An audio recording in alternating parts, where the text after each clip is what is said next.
네, 요즘 시장에서 가장 핫한 재테크 정보 남들은 어떻게 하는지 궁금하셨죠? 손에 잡히는 재테크에서 꽉꽉 채워 알려드립니다. 네, 오늘도 친절한 설명을 대해줄 프라임에셋 최원진 팀장님 전화 연결되어 있습니다. 팀장님 안녕하세요. 안녕하세요. 네, 안녕하세요. 네, 오늘 가져온 재테크 소식 어떤 내용인가요?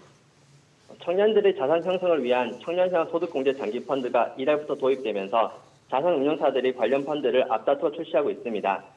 자신의 투자 상황과 맞는 펀드를 선택하면 펀드 운용 수익뿐만 아니라 소득공제 혜택까지 챙길 수 있는데요. 오늘은 청년형 소득공제 장기 펀드에 대해 짚어드리도록 하겠습니다. 네, 청년형 소득공제 장기펀드, 소득공제 혜택이 굉장히 압도적이다라고 들었는데 정확히 어떤 상품인지 먼저 설명 좀 해주세요. 청년형 소득공제 장기 펀드란 청년들의 자산 형성을 위한 정책 금융 상품으로 사회 초년생인 2030 세대가 목돈을 마련할 수 있도록 이번 3월부터 시행되는 제도입니다. 만 19세에서 34세 청년들 중 연간 총 급여액이 5천만 원 이하이거나 종합소득금액이 3,800만 원 이하이면 가입이 가능합니다. 납입 한도는 연 600만 원이고 납입 금액의 40%인 240만 원까지 소득공제를 받을 수 있습니다. 가입 기간은 3년에서 5년으로 만약 3년간 매년 600만 원씩 총 1,800만 원을 납입한다면 720만 원의 소득공제를 혜택을 받을 수 있습니다.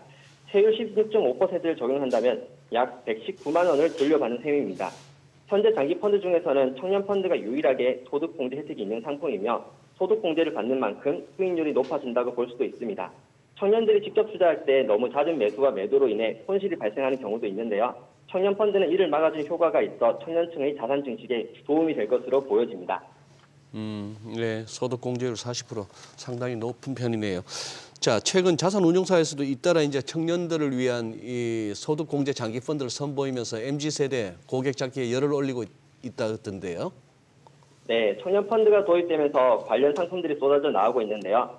자산운용업계에 따르면 지난 17일부터 오늘까지 10여 곳의 자산운용사에서 20개가 넘는 상품이 출시되었다고 합니다.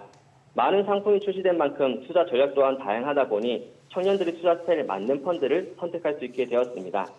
안전한 투자를 선호한다면 상대적으로 투자 위험등급이 낮은 상품을 살펴볼 필요가 있습니다. KB자산운용이 출시한 KB 지속가능 배당 청년형 소득공제펀드와 KB 한국인덱스 청년형 소득공제펀드는 투자 위험 등급이 4등급으로 다른 펀드와 비교해 낮습니다. 이 두 개의 상품은 주식뿐만 아니라 우량채권이나 단기 국공채도 분산 투자하는 채권 혼합형 펀드들입니다. 반대로 높은 수익률을 목표로 좀 더 공격적으로 투자를 하고 싶다면 주식형 펀드를 선택하면 됩니다.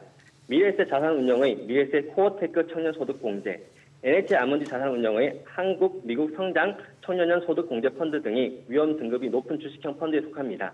미래에셋 코어테크의 경우 IT 업종과 성장주 중심으로 투자하는 펀드이며 한국, 미국 성장 청년형 소득공제펀드는 성장 가능성이 높은 국내의 주식에 투자하는 상품입니다.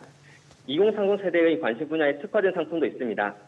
하나자산운용의 하나MG픽 그린테크와 하나MG픽 한국 4차 산업혁명 펀드 등은 이름에서도 알 수 있듯이 MZ세대가 관심을 갖는 기후위기 적응산업이나 IT 등에 투자하는 상품들입니다. 앞으로도 더욱 다양한 펀드들이 출시될 것으로 기대되고 있습니다. 네, 오늘 또 6월에는 청년 도약 계좌도 출격을 앞두고 있는데 청년 소득공제 장기 펀드 또 청년 도약 계좌 모두 중복이 가능하긴 합니다만 이제 청년들 입장에서 둘 중 하나를 선택해야 하는 고민에 빠질 것 같습니다. 만약 하나만 골라야 한다면 어떤 상품을 고르는 게 좋을까요? 6월에 출시 예정인 청년 도약 계좌는 매달 70만 원까지 납입할 수 있는 5년 만기 적금으로 소득에 따라 최대 월 2만 4천 원까지 정부 지원을 받을 수 있는 제도입니다. 청년 펀드와 동시 가입도 가능하지만 두 상품을 가입하고 최대 혜택을 받기 위해서는 매달 120만 원씩을 납부해야 하는 만큼 부담이 될 수밖에 없습니다. 만약 둘 중 하나를 가입해야 하는 경우라면 두 제도의 장단점을 비교해보고 선택을 해야 합니다.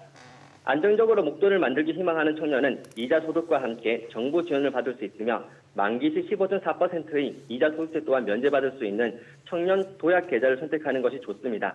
다만 만기가 5년으로 길기 때문에 중도 해지 시에는 이런 장점을 누리기 어렵다는 단점 또한 존재합니다. 반면 소득공제 혜택과 함께 리스크를 감내하며 투자로 자산을 늘리고 싶어하는 청년들의 경우 청년 펀드를 선택하는 게 유리합니다.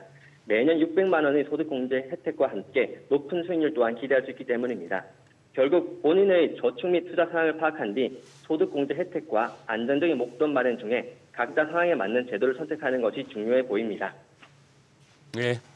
어쨌거나 뭐 매력적인 상품으로 다가오긴 합니다만 모든 또 상품에 또 살펴봐야죠. 또 이렇게 투자 상품인 만큼 또 주의할 점도 한번 짚어주십시오. 네, 청년형 소득공제 장기펀드는 정제 상품이 동시에 투자 상품이기 때문에 가입 결정을 좀 신중하게 하셔야 됩니다. 가입 후 3년 이내에 펀드를 해지할 경우 소득공제분에 대해 6.6%의 추징세가 발생합니다. 또한 다양한 리스크의 상품이 출시된 만큼 개인의 투자 취향과 안정성을 모두 고려한 후에 가입을 결정해야 하며 안전한 투자를 선호한다면 투자 등급이 낮은 상품을 선택해야 합니다.